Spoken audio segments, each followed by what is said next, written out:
Today, I am honored to present an inspired female sport leader from Croatia, Sanja Popovic-Gama, a former professional volleyball player who has made a remarkable transition into coaching.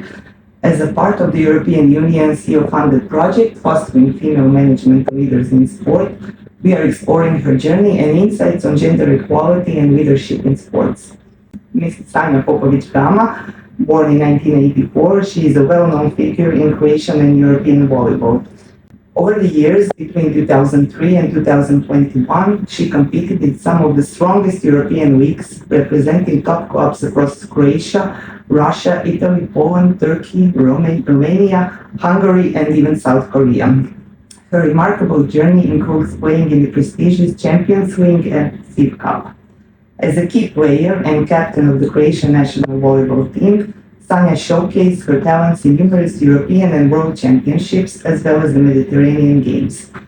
After an impressive professional career that covered over 2 decades, she retired from playing in 2021. Today, Sanja serves as the head coach of the Rijeka Premier Volleyball Club, where her professional journey began. She is also the assistant coach of the Croatian women national volleyball team. Known for her strong charisma, positive attitude, and exceptional communication skills, Sanja continues to inspire young athletes. She not only promotes volleyball as a sport, but also demonstrates that women can excel in leadership roles within sport organizations.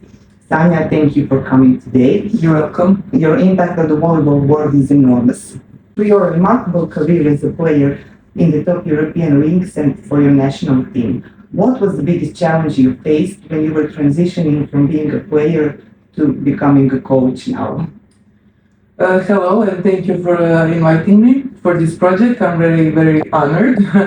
I hope I will explain all the facts that are very important. So, my transition is still on the go. It is not easy, it is very, very challenging. I stopped playing 3 years ago, and for me it seems like it was like 3 months ago. So my first experience as a coach was as an assistant coach in a national team of Croatia. It was not an easy task, even though it's much easier to be assistant coach than a head coach.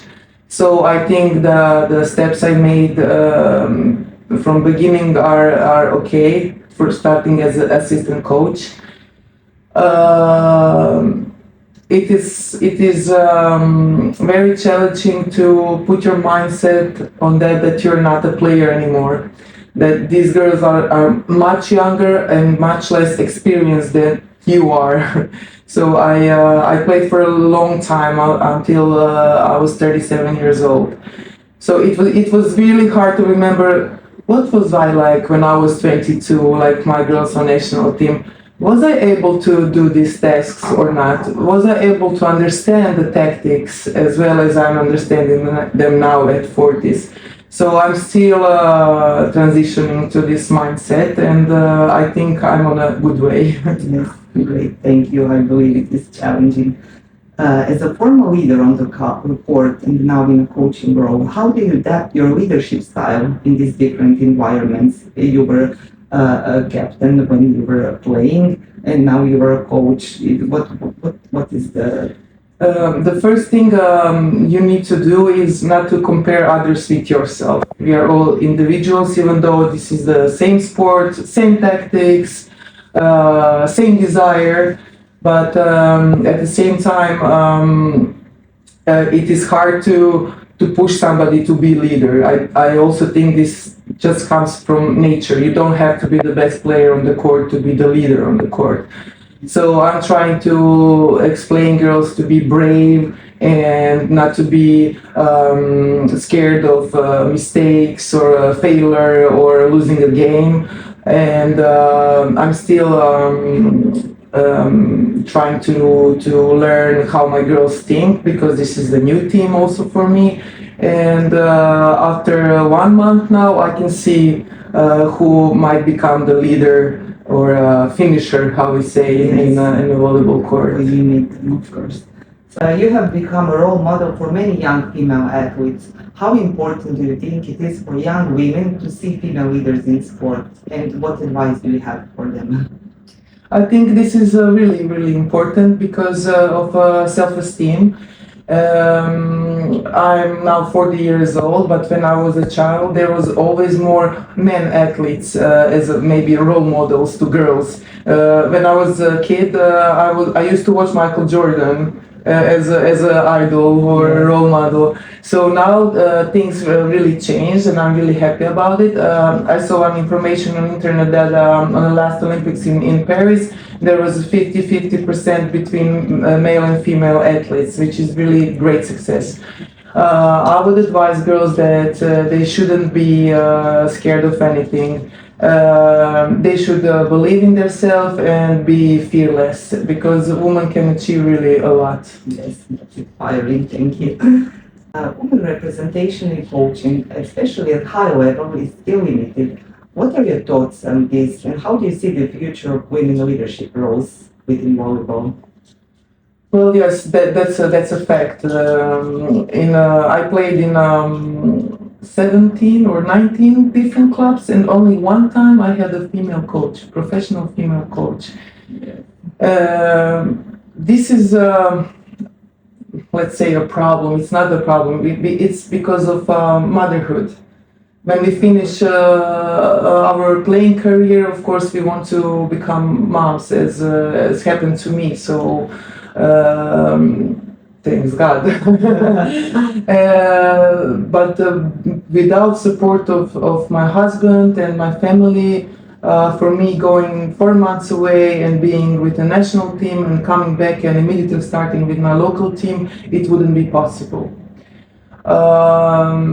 Yes, it's challenging if you are a mom, Yes. if you have kids, Yes. it's sometimes a limitation. Of course. Yes, and then if only maybe if you gave birth at earlier age and then you continue playing, and then when you want to start to be a coach, and your child is already almost grown up, so it's much easier. that Yeah, so transition. hopefully this new generation, maybe my generation and younger women will become coaches as well. Yes, and have more Yes. chances. Yes. Okay.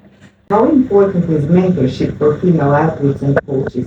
And do you actively engage in mentoring younger players or aspiring coaches? Yes, as a matter of fact, one of the biggest reasons why I became assistant coach in our national team is because the coach that became now, he used to work in men volleyball. So he insisted on a female assistant, which really helped him. So it was really interesting because he was mentoring me as the first time becoming coach, and I was mentoring him about female psychology, which is very, very different. I mean, in general, and especially in sport. About mentoring players, yes, I'm trying to mentor them through the game, how they should not act, or how they, if they make mistakes, how they can improve, and technically and mentally. And it's very, very important to talk with them and to teach them about being calm, And I suppose it is easy to listen from a woman. than from exactly. coach. Okay, and to conclude this conversation, when you're looking back on your career and now in your coaching role, what legacy do you hope to leave in the world of volleyball in Croatia and beyond? Yes. I really hope that kids, a lot of kids will play any sport. I think sport is very important for not only for health, for mental health, for social skills. And not everybody can be a professional athlete or successful. That's not the point. The point is that I would like to see children living the sport that means something to them.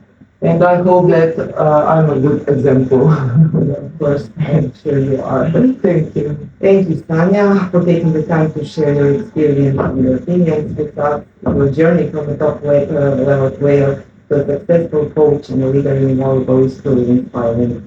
Your thoughts on female representation in sports leadership and your dedication to empowering the next generation of athletes are really helpful. We appreciate your contribution to the CAMPS project, and we are confident that your leadership will continue and be open way for the future female leaders in sport.